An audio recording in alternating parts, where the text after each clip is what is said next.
भाई यहाँ धूप भी निकली हुई है और स्नोफॉल भी हो रही है, छोटे छोटे स्नोफ्लेक्स गिर रहे हैं। अभी सुबह से मैंने 500 किलोमीटर ट्रैवल किया है 3 घंटे में, और अब मैं जा रहा हूँ स्टेशन से निकल के बस टर्मिनल पे, क्योंकि यहाँ से मुझे एक बस टिकट खरीदनी है जो तकरीबन लगाएगी आधा घंटा मुझे मेरी मेन डेस्टिनेशन पे लेके जाने। जापान का नाम सुनते ही दिमाग में क्या आता है? Temples, bullet trains, fast cars और अमेजिंग फूड। और ऑनेस्टली आप बिल्कुल भी गलत नहीं हो, लेकिन आज मैं जापान का वो साइड देखने आया हूँ जो बहुत ही कम लोग देख पाते हैं। यहाँ पे ना टेम्पल्स हैं, ना ही सिटीज, बल्कि जापान के नीचे छुपा हुआ एक पूरा नेचुरल वर्ल्ड।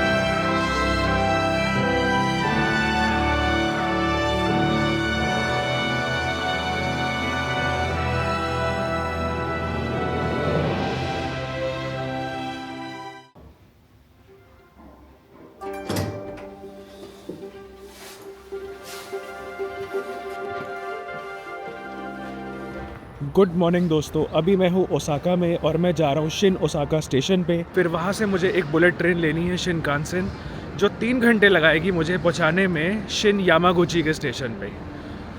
और ये जो स्टेशन से पहले शिन लगाया जाता है ना, इसका मतलब होता है कि यहाँ से बुलेट ट्रेन चलती है। नॉर्मल स्टेशन अगर किसी से पहले शिन नहीं लगा तो इसका मतलब उस स्टेशन पे शिनकानसेन या बुलेट ट्रेन नहीं आती है। बुलेट ट्रेन को शिनकानसेन बोला जाता है जापान में।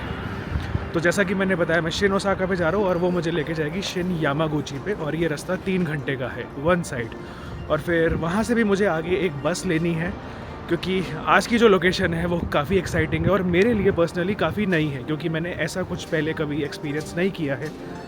मुझे पता भी नहीं है कि एक्सपीरियंस कैसे होने वाला है, क्योंकि मैंने जस्ट इस जगह के बारे में थोड़ी सी रिसर्च करी और फिर यहाँ जाने का मन बना लिया। तो बाकी अब चलते हैं और बाकी बातें वहाँ पहुँच कर करते हैं। अभी बज रहे हैं 8:55। मेरी जो ट्रेन है वो है 9:25 की। स्टेशन यहाँ से कम 10-15 मिनट की वॉक पर है और मुझे टिकट्स भी ख़रीदनी है, तो होपफुली कैच कर लूँगा, क्योंकि फिर अगली ट्रेन आधे घंटे के बाद है आई बिलीव।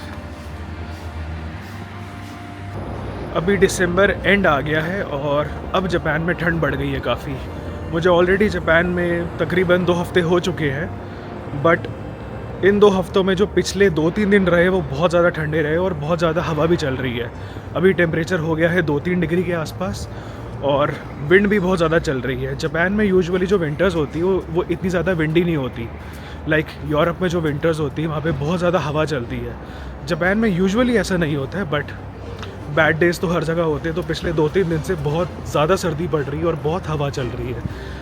इनफैक्ट पिछले 2 दिन से तो ओसाका में लगातार बारिश हो रही है। थैंकफुली अभी तक तो बारिश नहीं हुई है, बाकी देखते हैं। बस 5 मिनट में स्टेशन पहुंच रहा हूँ।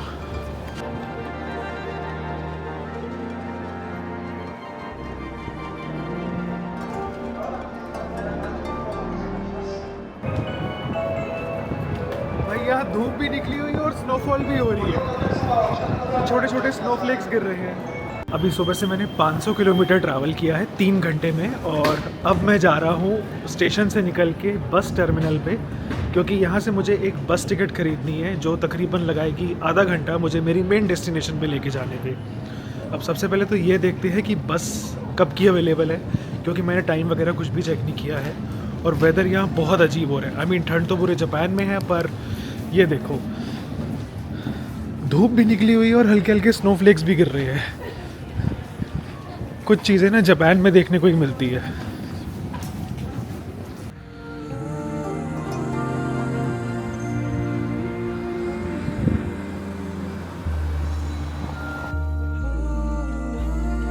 इमेजिन करो आप जापान के एक सुंदर से पहाड़ पे घूम रहे हो, चारों तरफ घास है और अचानक से आपकी गाय एक बड़े से छेद में गिर जाए। भाई ये कोई मजाक नहीं है। जापान के यामागुची प्रेफेक्चर में एक जगह है अकियोशिदो प्लेटो। ऊपर से देखने में लगता है जैसे किसी ने हजारों सफेद पत्थर घास में फेंक दिए हो, पर असली तमाशा तो जमीन के नीचे है। यहाँ है अकियोशिदो केव, जापान की सबसे लंबी लाइमस्टोन केव। सोचो 11 किलोमीटर से भी ज्यादा लंबी। जैसे ही आप इसके 24 मीटर ऊंचे एंट्रेंस वाटरफॉल के पास जाते हैं ना, तो गर्मी में भी एकदम एसी वाली फीलिंग आती है। 17 डिग्री सेल्सियस का चिल। ये केव कोई 2-4 साल पुरानी नहीं है। इसकी कहानी शुरू हुई थी 300 मिलियन साल पहले, जब धरती पर डायनासोर्स का भी ठिकाना नहीं था। तब ये जगह एक्चुअली समुद्र के नीचे एक कोरल रीफ थी। फिर आई टेक्टोनिक प्लेट्स की बारी। उन्होंने ऐसा धक्का मारा कि ये कोरल रीफ जमीन से ऊपर उठ गई और पहाड़ बन गई। लाखों सालों तक बारिश का पानी इस लाइमस्टोन को धीरे धीरे खाता गया और अंदर बन गई ये विशाल केव। सोचो, जो पत्थर आज आप छू रहे हो वो कभी समुद्र का हिस्सा था। It's like a time machine.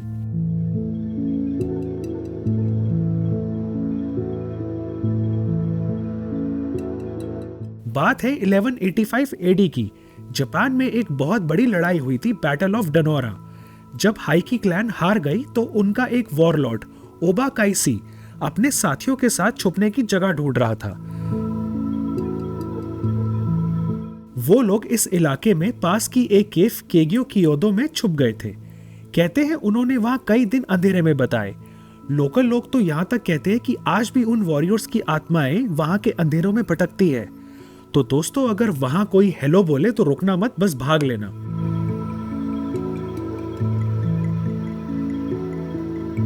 अब फास्ट फॉरवर्ड टू 1909।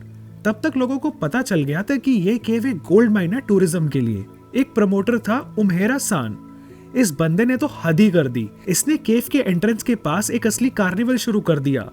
अरे भाई, केव के अंदर और बाहर हॉर्स रेसेस हो रही थी। इमेजिन करो, लोग केव के मुंह पर घोड़े दौड़ा रहे थे। इतना ही नहीं, वहां राइस केक इवेंट्स और बड़े बड़े मेले लगते थे। पूरा पैसा वसूल सीन था बॉस। लोगों ने केव को एक पिकनिक स्पॉट बना दिया था जहां लोग पार्टी करते थे। आज के टाइम पे तो एनवायरनमेंट वाले इसे जेल में डाल देते, पर तब तो फुल ऑन सिस्टम था।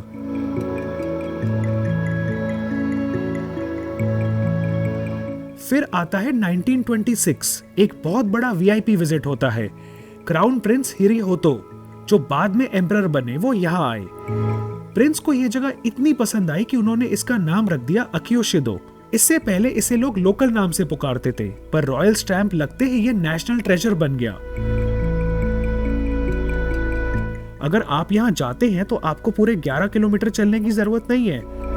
टूरिस्ट के लिए एक बहुत ही मस्त 1 किलोमीटर का पाथ बनाया गया है।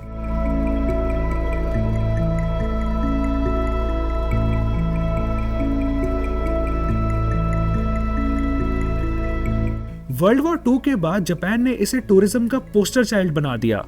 1950s में एक्सप्लोरर ने टॉर्च लेकर इसके ऐसे ऐसे कोने ढूंढे जो हजारों सालों से बंद थे, और तभी पता चला कि यह सिर्फ एक गुफा नहीं, एक पूरा अंडरग्राउंड शहर है।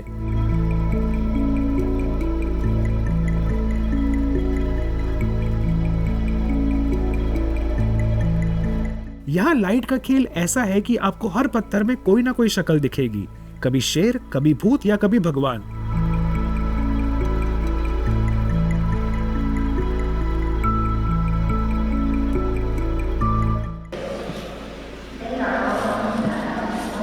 यहाँ पे ना रॉक थोड़े नीचे आ रहे हैं, काफी देख के चलना पड़ रहा है, पर सेफ है काफी।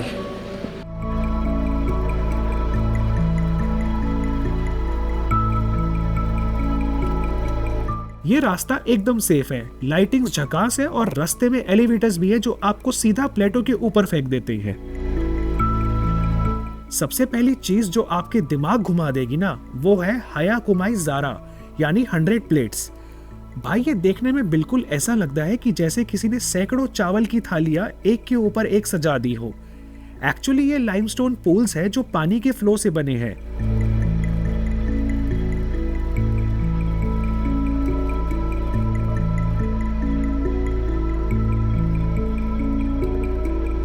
और थोड़ा आगे जाओगे तो मिलेगा कोगाने बशीरा, द गोल्डन पिलर। ये 15 मीटर ऊंचा एक स्टैलिस्टाइट है जो एकदम सोने की तरह चमकता है। ऐसा लगता है जैसे किसी अंडरग्राउंड महल का पिलर हो।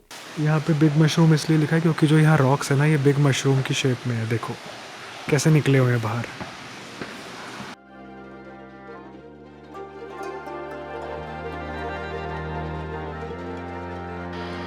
अब एक्चुअली में ना मैंने केव के बारे में थोड़ा सा पढ़ा है, तो मैं एक बार समझाने की कोशिश करता हूँ कि ये जगह है क्या।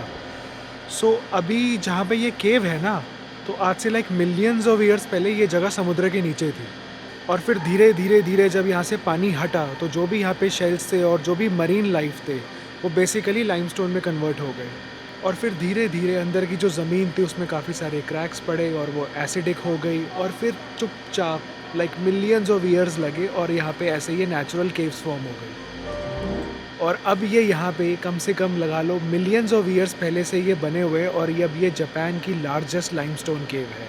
और अभी जो भी कुछ यहाँ पे दिख रहा है ना, ये वॉल्स, ये स्टेप्स और पीछे जो ये जगह आई थी 100 प्लेट्स, ये सब नेचुरली फॉर्म्ड है, मतलब कुछ मैन मेड नहीं है यहाँ पे। जो भी ये कार्विंग है और जितने भी यहाँ पे ये पत्थर रखे हुए हैं या बने हुए हैं, सब कुछ नेचुरली फॉर्म्ड है, और तभी इसको बोला जाता है ये जापान की सबसे लाइक अद्भुत जगह है।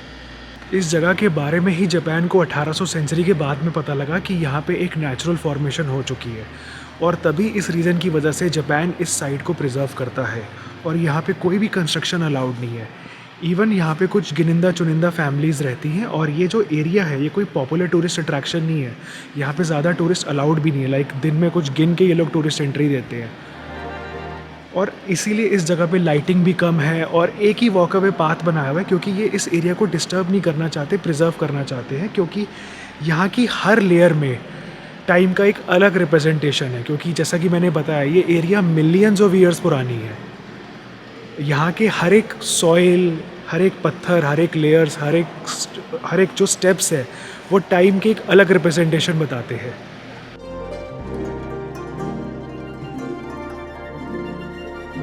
भाई यामागुची का ये ट्रिप लाइफ चेंजिंग हो सकता है। तो दोस्तों, मैं उम्मीद करता हूँ आज का ये लाइमस्टोन केव का एक्सपीरियंस काफ़ी एक्साइटिंग रहा होगा और कुछ अलग सा रहा होगा, एंड आई एम होपिंग कि ये चीज़ें जापान में कभी देखने को नहीं मिलती है। बाकी आज थोड़ा सा मेरा मूड ऑफ हो गया है, क्योंकि मैं काफ़ी एक्साइटमेंट के साथ इस केव में घुस रहा था, और केव में घुसते ही मेरा कैमरा ख़राब हो गया। मेरा मेन कैमरा ख़राब हो गया। और लाइक वो होता है ना, आप दिन की शुरुआत करते हो एक्साइटमेंट के साथ कि आज आप इस जगह पे जाओगे, आप खुद भी देखोगे और लोगों को भी एक्सपीरियंस कराओगे, तो वो सारी एक्साइटमेंट ना 1 मिनट के लिए बिल्कुल चूर सी हो गई। बिल्कुल हुआ क्या मुझे ये भी समझ नहीं आ रहा। मेरा कैमरा ऑन ही नहीं हो रहा, मेरी बैटरी फुल थी, मेरे पास पावर बैंक भी है, बट आई डोंट नो क्या हुआ, जस्ट केव में घुसते ही मेरा कैमरा ऑफ हो गया। बट एनीवेज, मेरे पास एक बैकअप का कैमरा था, तो क्वालिटी में थोड़ा ऊपर नीचे हो सकता है, बट आई होप आपको ये वीडियो पसंद आई होगी। और जापान की सीरीज़ में ऐसी और भी एक्साइटिंग वीडियोज़ है और बहुत कुछ आने वाला है, तो बने रहिएगा। बाकी अगर आज की वीडियो पसंद आई हो तो एक लाइक और एक कमेंट ज़रूर छोड़ के जाना, और जल्दी मिलते हैं एक नई वीडियो में और एक और एक्साइटिंग जगह के साथ। तब तक के लिए टेक केयर और स्टे ब्लेस्ड।